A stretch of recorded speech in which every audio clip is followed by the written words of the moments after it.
But when I look back at my experience over time, the one thing I wish I had known more about was cap construction. Hey, it's me, Kat, and we're going to do something a little bit different today. We're going to do a wig recap on cap construction for full wigs. Questions that come up, one of the main questions that I'm focusing on is where to start. So when I tell people where I would start if I had it to do all over again, I would start with wig cap construction. When I was first starting out, I wore fashion wigs, and then I kind of flirted and played with like funky colored wigs. I've worn closed caps and lace fronts and monotops and full lace and synthetic for the most part, but I do have 2 human hair wigs. Worn costume wigs. I've worn, but when I look back at my experience over time, the one thing I wish I had known more about was cap construction. So I'm going to walk you through of the insides of different caps, so that way you can see what the inside of the wig looks like and kind of give some thought to what you think you might feel the most comfortable with. I am going to disclaim that I am not a wig maker, so I have not constructed these wigs myself. I don't know how to hand ventilate a lace front or a mono or, you know, a hand-tied wig. I don't hold myself up as an authority on human hair or colors or fibers, anything like that.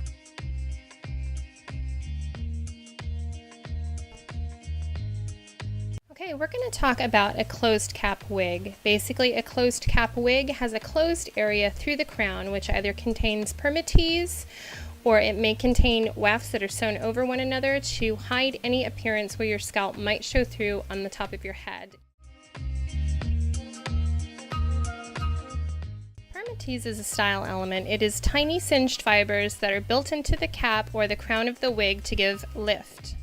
This is London Girl, which is a 3/4 wig that has no straps or adjusters. The wig is a skin top, which is that shiny piece that you can see underneath the lace. In this case, it's a small mesh piece which can be plucked to give a more realistic appearance.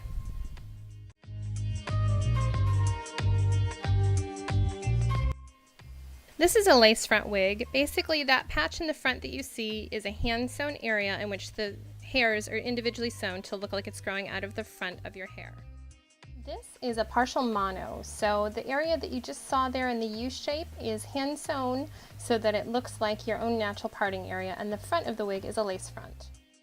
This is Cody by Amore, which they do a lot of full mono tops. Basically, a full mono top is an area in the crown where each hair has been individually sewn in and there is a flesh tone piece of fabric underneath, which gives it the appearance of your scalp if someone were to look at your hair from the top. It's very, very natural looking. This is not a lace front wig. This is Spicy by Jean Renault, which is a fully hand-tied wig. So you have a mesh cap, which is extremely comfortable and breathable, and each synthetic strand has been tied into this cap to give it the most natural looking appearance. As you can see from the top, it also has a mono crown and a lace front. This is Mila by Janet Collection. This is another full lace synthetic wig with a lace front. This is a much less expensive wig, and therefore it's a much less dense wig. There is a lot less hair in this unit than there is in the Jean Renault.